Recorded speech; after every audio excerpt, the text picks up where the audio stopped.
L'Asie, l'Europe, l'Océanie, l'Afrique, l'Amérique du Nord et du Sud, à part l'Antarctique, tous les continents du monde sont désormais touchés par le coronavirus. Alors que l'épidémie gagne du terrain dans une quarantaine de pays, Donald Trump a annoncé que le vice-président Mike Pence serait désormais en charge de sa gestion aux États-Unis. Nous sommes prêts à nous adapter et à faire tout ce que nous devons si la maladie se propage. La Grèce a annoncé un premier cas sur son territoire, tout comme le Brésil, premier pays frappé par le virus en Amérique latine. Le patient, un homme de 61 ans, est hospitalisé à Sao Paulo. Il revenait d'un voyage en Italie. L'Italie qui, en Europe, cristallise toutes les inquiétudes.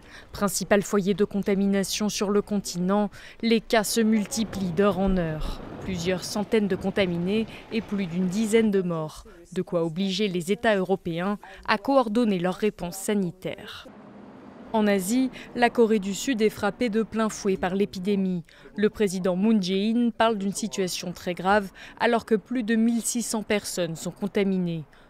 De son côté, l'Arabie saoudite a suspendu l'entrée sur son territoire des pèlerins se rendant à la Mecque dans le but de prévenir l'arrivée de l'épidémie.